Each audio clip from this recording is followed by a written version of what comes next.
Number 1 জবাব, আমার আল্লাহ কি পরিমাণে ক্ষমতা আমার মাওলা।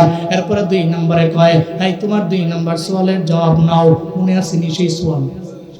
মায়ের গর্ভ থেকে আসলো জমিনের মধ্যে, আবার বিদায় নিয়ে চলে গেছে, বিদায় নিয়ে চলে গেছে একসঙ্গে, কিন্তু দুইজনের বয়সের ডিফারেন্স কয়শো বছর।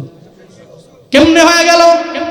হযরত রাইসুল মুফাসসিরিন আব্দুল্লাহ ইবনে আব্বাস রাদিয়াল্লাহু তাআলা আনহু জানা দেয়, ইহুদিরে এটা হয়েছে হযরত উযাইর নবীর সঙ্গে আলাইহিস সালাম। হযরত উযাইর আলাইহিস সালাম ওনারে তো আল্লাহ পাক জমিনের মধ্যে একা পাঠান নাই, টুইন করে পাঠাইছে। উযাইর নবীর সঙ্গে আর একজন ভাইও ছিল, মায়ের গর্ভ থেকে জমিনের মধ্যে একসঙ্গে আইলো, আবার জমিন থেকে বিদায় নিয়ে গেল একসঙ্গে। দুইজন ভাইয়ের মাঝে পার্থক্য হয়ে গেল 100 বছরের। এটা কেমনে সম্ভব তুমি আমারে বিস্তারিত বলো। আব্দুল্লাহ ইবনে আব্বাস জানায় দেয়, হঠাৎ করে একদিন উযাইর আলাইহিস সালাম একটা বড় বসতির মধ্যে গিয়া দেখে, ওই বসতির মধ্যে আল্লাহ তাআলার পক্ষ থেকে গজব আসার কারণে ওই বসতির সমস্ত লোকেরা এরা মাটির সঙ্গে পড়ে আছে। ওই সমস্ত বসতির লোকদের যত যা ছিল সব ভেঙে চুরে চুরমার হয়ে ধ্বংসস্তূপে পরিণত হয়ে গেছে। উযাইর নবী বসতিতে যাওয়ার পরে আল্লাহর দরবারে বলতে লাগলেন, আল্লাহ গো, এই মানুষগুলোরে তুমি মারলা, এখানে তুমি গজব দিয়া দিল, তুমি কেমনে এই মানুষগুলোরে হাসরের ময়দানে কেমনে তুমি উঠাইবা? আমার জানা আছে, আমার ঈমান আছে, দুনিয়া শেষ হয়ে যাবে, তবে দুনিয়ার পরে যে আখিরাত, আমি তো নবী, আমার তো পরিপূর্ণ ঈমান আছে। এরপরে একটু প্র্যাকটিক্যালি আমি দেখবার চাই, তুমি কেমনে এই মানুষগুলোরে তুমি কেমনে জাগাইবা, কেমনে তুমি উঠাইবা, আবার তোমার বিচারের কাজ করে তুমি কেমনে দাঁড় করাইবা, আমি জানবা চাই রে আমার মাওলা। রব্বে কায়নাতের দরবারে উযাইর নবী জানতে চায়। আল্লাহ কয় অসুবিধা নাই, আমি নবীরে প্র্যাকটিক্যালি দেখায় দিব। আল্লাহ কয়, নবী উযাইরের কান তুমি ঘুমায় যাও। আল্লাহ আদেশ দিলেন। এরপরে বললেন, উযাইরের চোখ তুমিও ঘুমাও। চোখের আদেশ দিলেন আল্লাহ, কানেরও দিলেন, কানও ঘুমায় গেছে, চোখও ঘুমায় গেছে, কারণ এগুলো কথা মানে চোখ ঘুমাইছে, কানও ঘুমায় গেছে। আচ্ছা, প্রশ্ন রাখতে পারে, এই যে ব্ল্যাক, এই যে হাত, এই যে সুজা সাদা পাঞ্জাবি, আমার ভাই কই যা?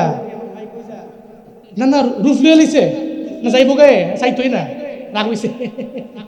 এবারে মনে পড়ছে, যদি সাই পিছনে দৌড়ে আল্লাহ বসা আছে, জামদা সুজা হই, উঠতেন না? জোরে কোন মারহাবা, কোন মাশাআল্লাহ। উযাইর নবী বলছেন আমি প্র্যাকটিক্যালি দেখব। আল্লাহ বলছেন অসুবিধা নাই, দেখাচ্ছি। আল্লাহ বলছেন উযাইরের কান আর চোখ দুইজনই ঘুমায় যাবে। চোখে ঘুমায় গেছে, কানও ঘুমায় গেছে। হুজুর, কান আবার ঘুমায় কেন? আরে কানই তো ঘুমায়, কান আগে ঘুমায়, চোখের আগে কান ঘুমায়, এরপরে আবার উঠার সময় কান আগে উঠে গেছে, চোখ পরে উঠছে। সুবহানাল্লাহ জোরে পড়বেন না?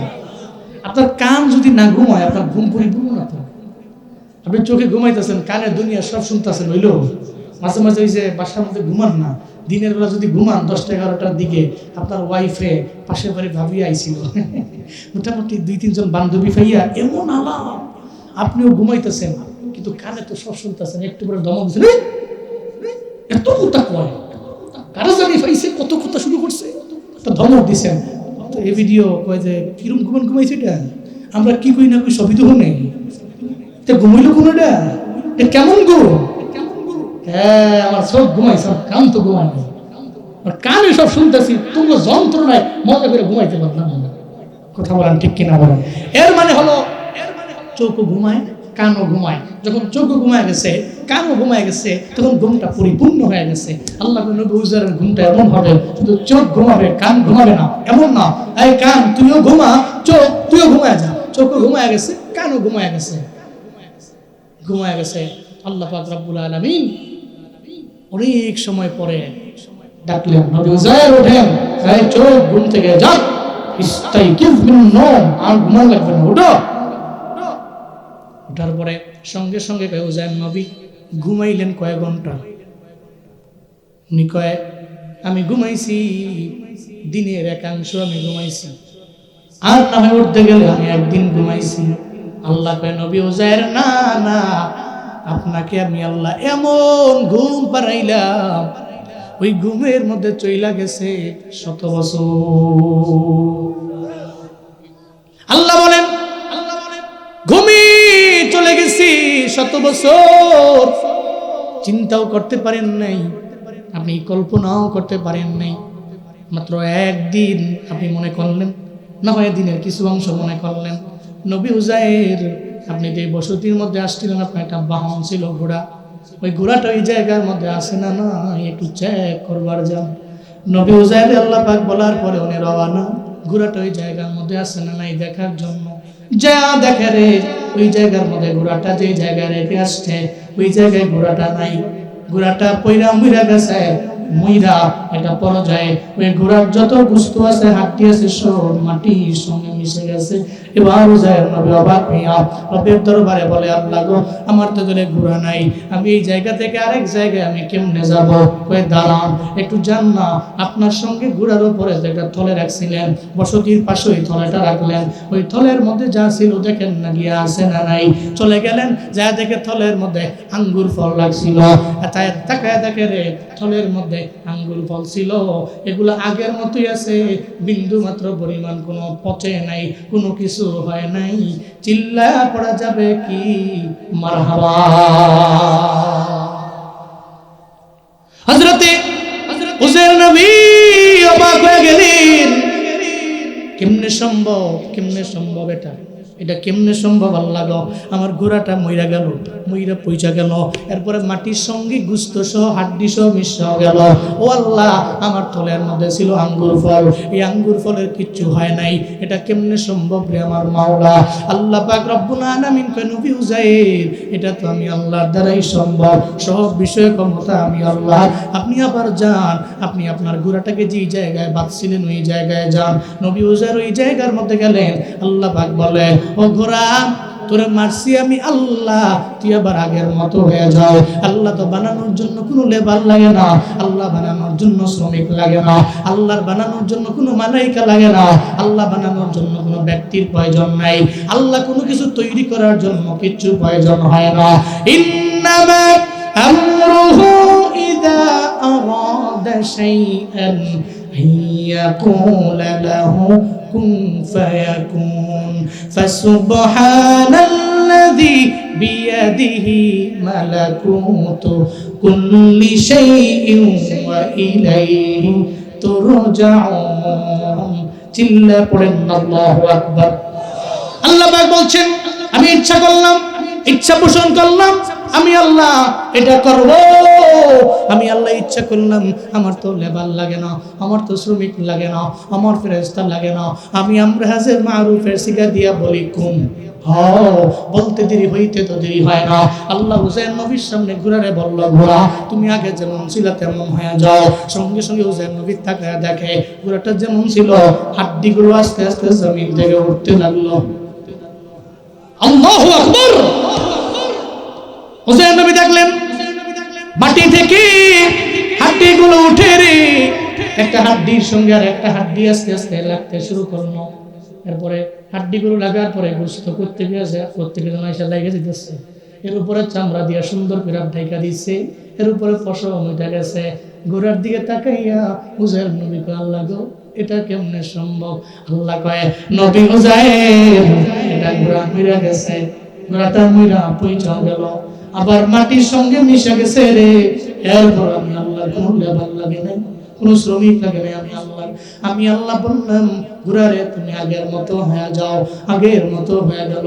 আপনারে ঘুম পাড়াইলাম, 100 বছর চলে গেল, বলতে পারেন না, বলেন না যে আল্লাহ আপনার ঘুমের মধ্যে আপনার ঘোড়াটাকে মাইরা মাটির সঙ্গে মিশাইয়া আবার ঘোড়াটাকে আগের রূপ যে আল্লাহ মার দিতে পারে। শুধু তাই না, আপনার যে আল্লাহ, আপনার যে মাওলা, আপনার যে মালিক, আপনার থলের মধ্যে ছিল আঙ্গুর ফল, ওই আঙ্গুর ফল তো একটাও কোনো পচেও নাই, নষ্ট হয় নাই।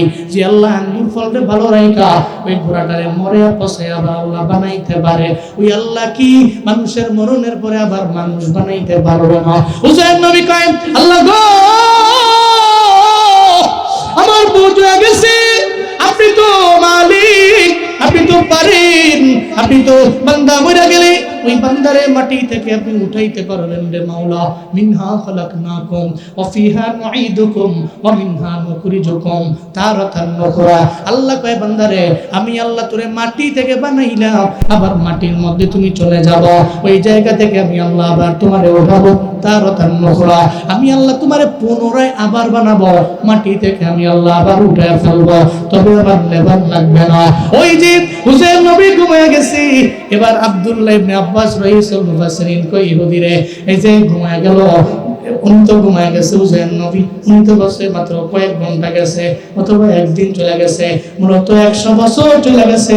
ওনার হায়াত থেকে 100 বছর কইমা, ওনার ভাই ওনার থেকে 100 বছরের বড় হয়ে গেছে, উনি 100 বছর ছোট হয়ে গেছে। ঘুমের কারণে দুইজন ভাই জমিনের মধ্যে আসলো, আবার একসাথে জমিন থেকে বিদায় নিয়ে চলে গেল। ইহুদিরে বলো না দুই ভাইয়ের মধ্যে পার্থক্য তো 100 বছর হয়ে গেছে, আমি কি সঠিক বললাম না বেঠিক বললাম? ইহুদি কয় তুমি সত্য বলেছো, চিল্লা পড়া যাবে কি মারহাবা। কেউ যেটা পারে না সেটা পারে কে, কেউ যেটা দেয় না সেটা দেয় কে। আরো জোরে চিল্লা আল্লাহু আকবার। সোয়াল নাম্বার 2 জবাব পাইছো। সোয়াল নাম্বার 3, পৃথিবীতে একটা বুদ্ধা ঢুকছে কবরে, ঢুকে গেছে 40 দিন পর্যন্ত কবর লইয়া ঘুরছে, শেষ মুহূর্ত পর্যন্ত রাখতে পারে নাই, ওই মুদ্দাকে বের করতে বাধ্য হয়েছে। এটা ঘটেছে পয়গম্বর হযরত ইউনূস আলাইহিস সালাতু ওয়াস সালামের সঙ্গে। চিল্লা পড়া যাবে না সুবহানাল্লাহ।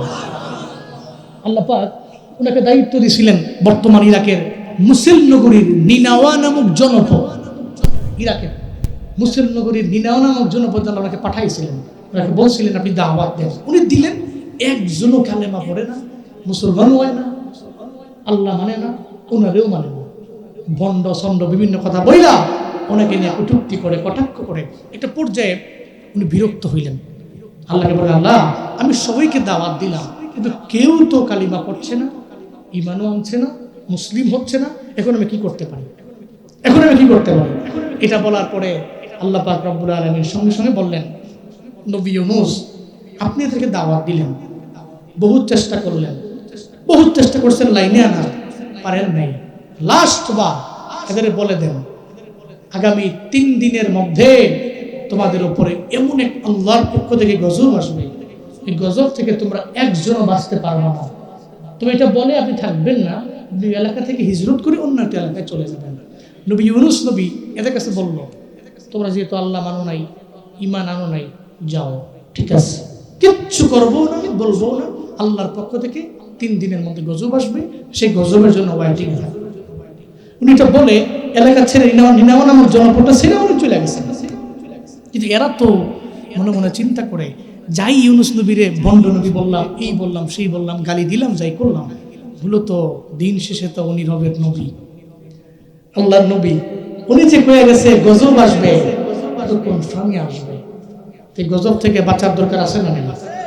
বাঁচার দরকার আছে। আল্লাহর পক্ষ থেকে গজব আসলে আমরা একজনও বাঁচবো না, সব মারা যাবো। ডরাইছে, কঠিন ভয় পাইছে, সব বৃদ্ধ বনিতা আবাল যা আছে সমস্ত কিছু লইয়া এলাকা ছেড়ে দিয়া গেছে বিশাল জঙ্গলে। ওই জঙ্গলে গিয়া মহিলা করে কয় তোমরা ঘরের মধ্যে রুমের মধ্যে তোমরা পইরা যাও বিছনায়, মুসল্লায় সিজদা করে খালি কান্দো আল্লাহর কাছে, আল্লাহ গজব টজব দিও না, মরে যাও। ডরাইতেছে, কঠিন কঠিন ডরাইয়া রবের কাছে ফিরে আসার যে একটা আকাঙ্ক্ষা, যে ইচ্ছা এদের প্রত্যেকের মনের ভিতরে ঢুকছে, ঢুকা রবের কাছে কাঁদতেছে। আল্লাহ পাক সেই ব্যাপারে সূরা ইউনূসের ৯৮ নম্বর আয়াতে আল্লাহ পাক সে ব্যাপারে বয়ান করছে, যদি এরা তওবা না করতো আর ফিরে না আসতো তাহলে আমি আল্লাহ জীবন উপকরণের যে অবকাশ, এই পৃথিবীতে বাঁচার যে ক্ষমতা আমি আল্লাহটা রাখতাম না। ওই সময় গজব দিয়ে তাদেরকে গজবে পতিত করে সবাইকে জমিন থেকে বিদায় করে দিতাম, যাদের তাওবার কারণে আমি আল্লাহ করি নাই। সুবহানাল্লাহ জোরে বলবেন না? ফালাউলা কানাত ক্বরিয়াতুন আমানাত ফানাফাআহা ঈমানুহা ইল্লা কওমা ইউনুস লাম্মা আমানু কাশাফনা আনহুম আযাবাল খিজি ফিল হায়াতিদ দুনিয়া ওয়া মাত্তা'নাহুম ইলা হিন চিল্লা জোরে করে পড়েন আল্লাহু আকবার। আল্লাহ পাক বলছেন নবী ইউনূসের কওমের মতো জমিনের মধ্যে যে কওমের লোকেরা ঝামেলায় পড়ে গেল, বিপদে পড়ে গেল, মুসিবতে পড়ে গেল, তার ওই জায়গা থেকে ফিরে আসলো, তাওবা করলো। যদি এরা না করত, আমি আল্লাহ জীবনও কোনো দিন এদের পার্থিব জীবনে যত অন্যায় আছে আমি আল্লাহ আমি মাফও করতাম না। পার্থিব জীবনে আমি আল্লাহ এদের উপরে যে ধ্বংস, যে গজব, এটা আমি আল্লাহ উঠে নিতাম না। কিন্তু ইউনূস নবীর কওমের লোকেরা রবের দরবারে ফিরে আসলো, রুজু হইল রবের দিকে, ফিরে আসলো রবের দিকে, তাওবা করলো রবের দিকে। আল্লাহ কয় কাশাফনা আনহুম আযাবাল খিজি ফিল হায়াতিদ দুনিয়া, কাশাফনা আনহুম, আমি আল্লাহ এদের থেকে দূরে সরিয়ে নিলাম, আমি আল্লাহ উঠে নিলাম। আযাবাল খিজি ফিল হায়াতিদ দুনিয়া, পার্থিব জীবনে যে আযাব ছিল আমি আল্লাহ এদের উপরে দিতাম, এটা আমি আল্লাহ সব এদের থেকে সরিয়ে নিলাম। ওমাত্তানাহুম ইলাহিন, আমি আল্লাহ নির্দিষ্ট সময়ের জন্য বাঁচার অবকাশ আমি আল্লাহ এদের দিয়ে দিলাম। এর মানে ইউনূস নবীর কওমের লোকেরা একজন আর মরে নাই, এদের তাওবা রবের দরবারে কবুল হয়ে গেল। ইউনূস নবী তো অন্য একটা গ্রামে চলে গেছে, ওই জায়গায় কে জানি গিয়া বলে নবী ইউনূস বলেন না, নবী ইউনূস আমাদের বলেন না, আপনি যে আসলেন কোন জনপদ থেকে আসলেন? কয় নিনাওয়া। কয় জনপদের লোকদের কি বইলাইলেন? কয় 3 দিনের মধ্যে সবাই মারা যাবে।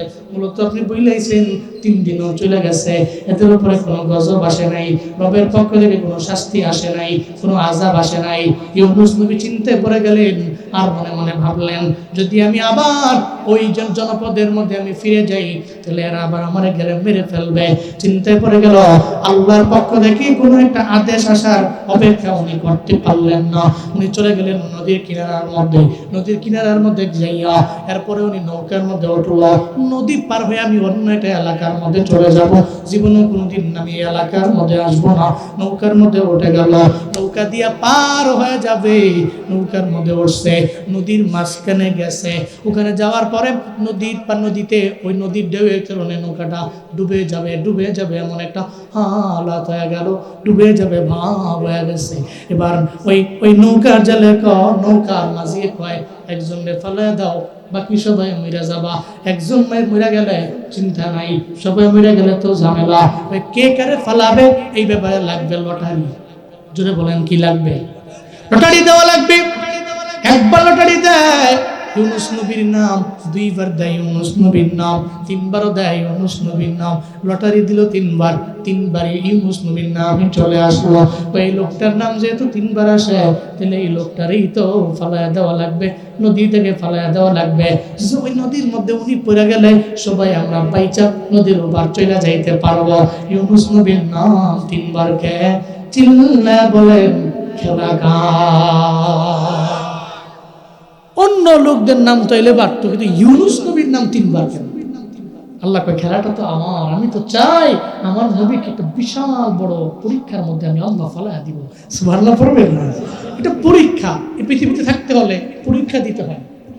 পরীক্ষা ছাড়া পৃথিবীর কোনো নবীও নাই, রাসূল নাই, পরীক্ষা দেন, পরীক্ষা দিয়েছেন। কিন্তু এই পরীক্ষাটা সাধারণ কোনো পরীক্ষকের নয়, এই পরীক্ষা কে নেন? জোরে বলেন কে নেন? وَلَنَبْلُوَنَّكُمْ بِشَيْءٍ مِّنَ الْخَوْفِ وَالْجُوعِ وَنَقْصٍ مِّنَ الْأَمْوَالِ وَالْأَنفُسِ وَالثَّمَرَاتِ وَبَشِّرِ الصَّابِرِينَ। চিল্লা পড়েন আল্লাহু আকবার। আল্লাহ পাক বলছেন সূরাতুল বাকারার 155 নম্বর আয়াতে আল্লাহ পাক জানায় দিলেন, বান্দারে আমি আল্লাহ অবশ্যই লাম তাকিদ দিয়ে নুন তাকিদ দিয়ে আল্লাহ পাক বললেন অবশ্যই আমি আল্লাহ পরীক্ষা করবই, এতে কোনো সন্দেহ নাই। 1 নম্বরে খৌফ, ভয় দিয়ে আমি আল্লাহ তোমারে পরীক্ষা করব। ওয়াল জু, এরপরে আমি আল্লাহ তোমারে ক্ষুধার্ত রাখবো। সকালবেলা পাইছো তো দুপুরে পাও নাই, দুপুরবেলা খানা পাইছো তো রাতে পাও নাই, পেটে খাবার নাই, ক্ষুধার যন্ত্রণা দিয়ে আমি আল্লাহ পরীক্ষা করব। ওয়ানাকসিম মিনাল আমওয়াল, তোমার পাশের বাড়ির ব্যক্তিটারে আমি আল্লাহ 3 তলার বাড়ির মালিক বানায় দিব। তোমারে আমি আল্লাহ মাল দিব না, সম্পদ দিব না, তোমারে আমি আল্লাহ টাকা পয়সার দৌলতের মালিক বানাবো না। আমি আল্লাহ তোমার দুনিয়াতে মাল কমায়া দিব। আমি আল্লাহ মালের নকশা দিয়া আমি তোমারে পরীক্ষা করব। বলে বান্দা। এরপরে আল্লাহ পাক বলেন আনফুস, এরপরে তোমার জান আমি আল্লাহ নিয়ে যাব, তোমার কাছ থেকে আমি আল্লাহ তোমার আদরের ছেলেরে উঠে নিয়ে যাব, তোমার আদরের মেয়েটারে আমি নিয়ে যাব, তোমার আদরের মারে নিয়ে যাব, তোমার বাবারে নিয়ে যাব, তুমি পাগলের মতো হয়ে যাবা। আল্লাহ কয় ওয়াসসামারাত, বান্দারে আমি আল্লাহ তোমার ফসলের ক্ষেতের মধ্যে আমি আল্লাহ তখন বরকত দিব, ঠিকই তবে বরকত দিব, তবে মাল আমি আল্লাহ কমায়া দিব, আমার সামারাতের বিভিন্ন সামার কমায়া দিব, ফল কমায়া দিব, শাকসবজি কমায়া দিব, ধানের ক্ষেতে ধান কমায়া দিব, আলুর ক্ষেতে আলু কমায়া দিব। আমি আল্লাহ এত কিছু দেওয়ার মাধ্যমে আমি আল্লাহ তোমারে পরীক্ষা করব। তবে পরীক্ষা তো তোমারে করছি এমন না, সব নবীদের আমি আল্লাহ করলাম। আদম নবী থেকে নিয়ে আমার শেষ নবী পর্যন্ত পরীক্ষা, রাসূলদের জন্য পরীক্ষা, নবীদের জন্য পরীক্ষা, সবার জন্য পরীক্ষা। আবার যদি চিন্তা করেন নবীদের যে পরীক্ষা ওইটা তো আমগরে করা হয় না। আসাদুন নাস বালা আল আম্বিয়া সুম্মাল আমসালু ফাল আমসাল। মদিনার নবী জানায়া দেয় নবীদের এই পৃথিবীর মধ্যে যত মানুষ আছে নবীদের যেই পরিমাণ পরীক্ষা হয় এটা তো সাহাবীদের হবে না, সাহাবীদের যে পরিমাণে পরীক্ষা হয় এটা তাবিঈনদের হবে না, তাবিঈনদের যে পরীক্ষা হয় এটা তাবিঈনদের হবে না, নবীদের যে পরীক্ষা হইতো এটা তো আঙ্গ হবে না। কারণ আমরা দিলে তাহলে তো এমন হয়ে যাবে পরি 5-এ মাস্টারের অঙ্ক এসে দিছে, এটা হইল পরি 5-এ আমার টেইজের অঙ্ক এনে দিছে, তো ফাগুল হয়ে যাবে, এত নিশ্চিত ফেল, এতে কোনো সন্দেহ নিশ্চিত ফেল হয়ে যাবো। এর মানে যে 5-এ পড়ে তার সিলেবাস অনুযায়ী তার সেই প্রশ্ন বানিয়ে দেওয়া লাগবে। ওর প্রশ্ন যদি হার্ড কইরা 8-এর প্রশ্নের সামনে দেয় ফাগুল হয়ে যাবো। দেখো কি দিছি কিছুই পারি না, 3 ঘন্টা কলম গুটে টুতে বেরিয়ে যাবো। পরে সব জায়গায় যাই কইব যে এমন প্রশ্ন ইউমার ফাগুলের মতো হয়ে গেছে, এটা জীবনও সম্ভব না। হ্যাঁ যা পড়ছে তো তা দেওয়া লাগবে। আল্লাহ কয় পরীক্ষা করব তোমারে তোমার মতো, তোমার ইমান যতটুকু সেই পরিমাণ। তোমারে যদি আমি আল্লাহ নবীরে যে পরীক্ষা করছি এমন পরীক্ষা তোমারে করি, জীবনও কোনোদিন এই পরীক্ষা থেকে উত্তীর্ণ হতে পারবা না। ফেল এটা কনফার্ম, ফার্স্ট ডে এটা কনফার্ম না, ফেল এটা নিশ্চিত। আল্লাহ পৃথিবীতে সমস্ত নবীদের পরীক্ষা করেন। আল্লাহ ইউনুস নবীকে পরীক্ষা করলেন, ফালায়া দেওয়া হলো নদী থেকে, নদীর নৌকা থেকে নদীর মধ্যে ফালায়া দেওয়া হলো। আল্লাহ পাক সূরা সাফফাতে এই বিষয়ে ধারাবাহিক আল্লাহ পাক এই বিষয়ে বয়ান করেছেন। ওয়া ইন্না ইউনুস লামিনাল মুরসালিন ইযা বাকা ইলাল ফুলকিল মাশহুন। আল্লাহ পাক বলেন ইউনুস নবী আমার রাসূলদের মধ্যকার একজন। ইউনুস নবী আমার রাসূল, উনি যখন নৌকা দিয়ে নদী পার হওয়ার জন্য নৌকা উঠল, নদীর মাঝ বরাবর যখন গেল ফাসাহামা লটারি করল, ফাকানা মিনাল মুদহাদিন, লটারি মারল, একবার মারল ওনার নাম, দুইবার মারল ওনার নাম, তিনবার মারল ওনার নাম। ওনার নাম যখন 3বার আসলো ওই ওনারে ফালাইয়া দাও। ফালাইতে দেরি আল্লাহ পাক বলেন ফালতাকামাহুল হুত ওয়া হুয়া মুলিম। হুত দ্যাট হচ্ছে মাছ। এই জন্য আল্লাহ পাক বলছেন সাহিবুল হুত। কোরআনে আল্লাহ ইউনুস নবীর নাম না বইলা এটা জায়গায় বলছেন সাহিবুল হুত, মাছওয়ালা, মাছওয়ালা নবী। ফালতাকামাহুল হুত, উনি নদীর মধ্যে পড়তে দেরি সঙ্গে সঙ্গে মাছ ওনারে গিলে ফেলল। ওয়া হুয়া মুলিম, হাল অবস্থা এমন ছিল উনি ধিক্কার দিতে লাগলেন, হায় হায় এটা কি করলাম, আমার ফালা দিছে, আমি সাঁতার কেটে উপর যাবো এই সম্ভাবনাও তো নাই, পড়তে দিই মাছ আমার গিলে ফেল, আমি করলাম কি? নদীর পার থাকতে যদি চেষ্টা করতাম যে আল্লাহর পক্ষ থেকে একটা আদেশ আসুক, আমি ইন্তজার করি, আমি ওয়েটিংয়ে থাকি, আমি অপেক্ষায় থাকি, একটা কিছু আসুক, আমি তো অপেক্ষায় থাকতে পারলাম না। এটা কাণ্ড হইল কি? ইউনুস নবী নিজেকে ধিক্কার দিতে লাগলেন, তোর কি করলাম? কিন্তু চিন্তা নেই তো, উনি তো মাছের পেটে যাইয়াও আমার আল্লাহকে ভুলে যান। সুবহানাল্লাহ পড়বেন না? তখনও চিন্তা এই মাছের পেটেও আমাকে বাঁচাইতে পারে কে? আরো জোরে বলেন কে? আল্লাহ পাক বলছেন যদি উনি মুসাব্বিহিনদের অন্তর্ভুক্ত না হইতো তাহলে জীবনে কোনোদিন আমি আল্লাহ ওনাকে মাছের পেট থেকে বের করতাম না। লালা বিসা ফি বাতনিহি ইলা ইয়াউমি ইউবআসুন, পুনরুত্থানের দিবস পর্যন্ত আমি আল্লাহ ওনাকে মাছের পেটেই রাখতাম। এর মানে ওই জায়গায় উনি ঢুকছে তো কিয়ামত পর্যন্ত মাছের পেটেই তো ওনাকে মেরে ফেলতাম, ওই জায়গায় হজম হয়ে যাইতো, তো ওই জায়গায় তো তার কবর হয়ে যাইতো। কিন্তু আমি আল্লাহ কেন করছি? উনি তো মুসাব্বিহিনদের অন্তর্ভুক্ত। উনি কি বলছিলেন সবাই তো পারেন, আমার সাথে পড়েন। ফানাদা ফিয যুলুমাতি আল্লা লা ইলাহা ইল্লা আনতা সুবহানাক ইন্নী কুনতু মিনাজ জালিমিন ফাসতাজাবনা লাহু ওয়া নাজ্জাইনাহু মিনাল গাম্মি ওয়া কাযালিকা নুজিল মুমিনিন। চিল্লা পড়েন আল্লাহু আকবার। আল্লাহ পাক বলছেন ফানাদা, ডাকলো আমার নবী ইউনূস নবী ফিজ যুলুমাত, ওই মাছের অন্ধকারের মধ্যে আমাকে ডাকতে লাগলো। সে ওখানে গিয়ে আমি আল্লাহরে ভুলেন নাই, ওই মাছের পেটে যাইয়া আমি আল্লাহকে ডাকতে লাগলো, লা ইলাহা ইল্লা আনতা, ও আল্লাহ তুমি ছাড়া আমার কোনো ইলাহ নাই, তুমি ছাড়া আমার কোনো মাবুদ নাই, তুমি তো আমার ইবাদত পাওয়ার যোগ্য, সুবহানাক তুমি তো পুত পবিত্র আমার আল্লাহ, ইন্নী কুনতু মিনাজ জালিমিন আমি জালিমিন হয়ে গেলাম, আমি জালেমদের খাতায় নিজের নামটা উঠে ফেললাম।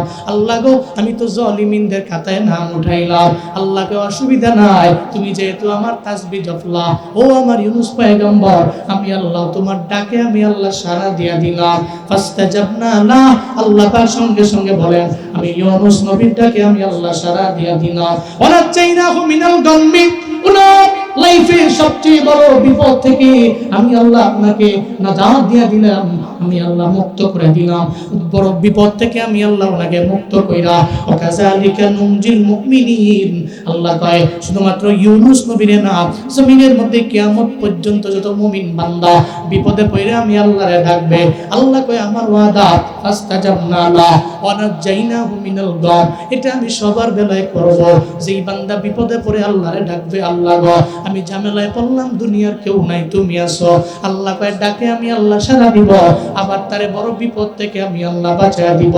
এই টাঙ্গাইলের মধুপুরের মুসলমানেরা মাঝে মাঝে ঝামেলায় পড়ে যাও, ঝামেলায় পড়া আমার আল্লাহরে ডাকো, ডাকার মতো ডাকো, আল্লাহকে বলো হে আল্লাহ তুমি ছাড়া আমার কেউ নাই, তুমি ছাড়া আমার বিপদ থেকে উত্তরণের পথ বের করার কেউ নাই, তুমি ছাড়া তো আমার এই জমিনের মধ্যে কেউ নাই মাওলা, আমি জালিমিনদের খাতায় নিজের নামটা উঠাইলাম, আল্লাহ গো তুমি আমারে মাফ করে দাও।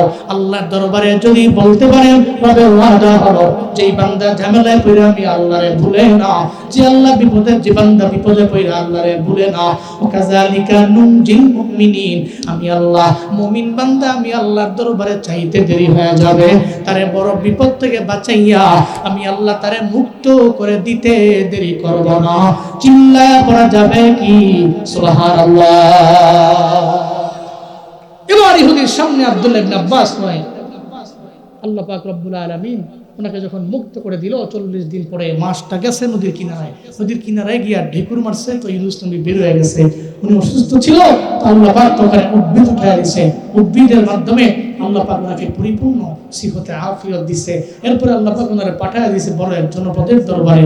ওই মাছ তো নদীর মধ্যে খালি ঘুরছে কিন্তু হজম তো করতে পারে নাই, ঢুকছে তো কবরে মুর্দা, কিন্তু মুর্দা তো মুর্দাই হয়ে যাইতো যদি মুসাব্বিহিনদের মানে তাসবিহ জপনেওয়ালা ব্যক্তিদের অন্তর্ভুক্ত না হইতো, তো মুর্দা তো কিয়ামত পর্যন্ত হইতো মুর্দা, কিন্তু সারা 40 দিন লাগায়া নদী ঘুরা পারে নাই, কেন? শুধু মুসাব্বিহিনদের অন্তর্ভুক্ত। শেষ মুহূর্তে 40 দিন পরে আল্লাহ কয় মাস হজম তো করস নাই, তোর ভিতরে রাখছি আমি আমার নবীর নিরাপদ, যে আস্তে করে নদীর পাড়ে ছেড়ে দে, তো নদীর পাড়ে মাছ গেছে তো ছুটা চলে গেছে। এবার আব্দুল্লাহ ইবনে আব্বাস কই ইহুদি তুমি যে বলছো ওই যে কবরের ভিতরে লাশ ঢুকছে, 40 দিন কবর লয়া লয়া ঘুরছে, কিন্তু একটা পর্যায়ে রাখতে পারে নাই, বের করতে বাধ্য হয়ে গেছে, এটা ইউনূস নবীর সঙ্গে হয়েছে, আমি কোরআন থেকে তোমাকে প্রমাণ দিলাম। ইহুদি কয় তুমি যা বলেছো সঠিক বলেছো, আমারে পড়ায়া দাও লা ইলাহা ইল্লাল্লাহ মুহাম্মাদুর রাসূলুল্লাহ, জিকির করি লা ইলাহা ইল্লাল্লাহ, সবাই লা ইলাহা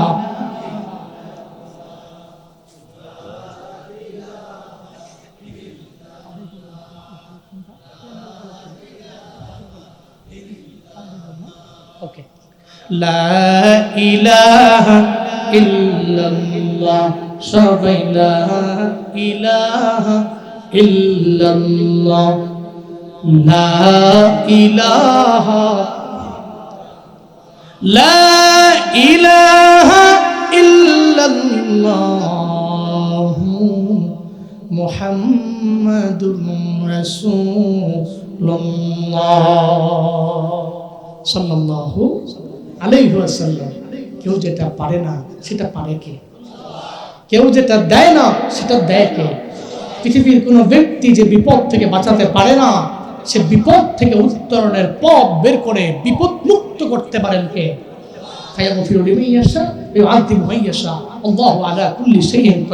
আজকে থেকে শিক্ষা হলো আমাদের, ঝামেলায় পড়ে গেছি, বিপদে পড়ছি, মুসিবতে পড়ছি, সর্বময় ক্ষমতার মালিক যিনি, সম্পর্কটাকে তার সাথেই লাগাবো ইনশাআল্লাহ। আমরা তো ঝামেলায় পড়লে শুরুতেই ঢুকাই প্রথমে ফেসবুকের স্টোরি মারি, স্টোরিতে একটা ইমোশনাল সেট সাউন্ড দিই, আর কোত্থেকে জানি কি নামা এগুলি মাঝে মাঝে ফেসবুকে মেসেঞ্জারে ওই আসে প্রোফাইলে, এমন স্টোরি দিছে মনে হয় মরে গেছে, এমন ব্যাড ইমোশনাল সাউন্ড দিয়া পিছন দিয়ে লাগাইছে, আর কোত্থেকে জানি কি স্ক্রিনশট দিয়ে দিয়ে আনে আইনা লাগাইছে, মরে গেলাম বাঁচতাম না আমি। তাই যদি কই কিরে এরকম করুস কে, তুই কি মরে গেছ নাকি? মরি নাই, মরার মতোই কে। 3-4 বছর এক মাইয়ার লোকে প্রেম করছি, 3-4 বছর করছি, বহুত চেষ্টা করছি যে আমি তারে লইয়াই আমার সুখের ঘরটা বাঁধবো, কিন্তু পাই নাই। মেয়ে তো অন্য একটা জায়গায় পাইয়া, ভালো ভালো একটা পাইয়া গেছে অন্য জায়গায়। এখন আমি সেকা খাইয়া দেখা, এখন আমি রাস্তায় রাস্তায় ঘুরি, তারে না রে বন্ধু রে, তারে না রে বন্ধু রে, আমি খালি হাঁটি। ইটা করে লাভ আছে কোনো? তুমি হারাম রিলেশনে ঢুকছো, আবার চেষ্টা করছো বিয়ে করার লিগে, হবে কেমনি? কারণ হারাম দিয়া তো হালালে নেওয়া যায় না, হালাল দিয়া হালাল শুরু করতে হয়। কথা বলেন ঠিক কিনা বলেন? এটা এটা করা যাবে না। ঝামেলায় পইরা, বিপদে পইরা, বিপদে জড়াইয়া খালি ফেসবুকে স্টোরি, ফেসবুকে ভিডিও, ফেসবুকে করা না। আগে শুরুতে প্রথম কাজটা 2 রাকাত নফল নামাজ। পারবো না ইনশাআল্লাহ?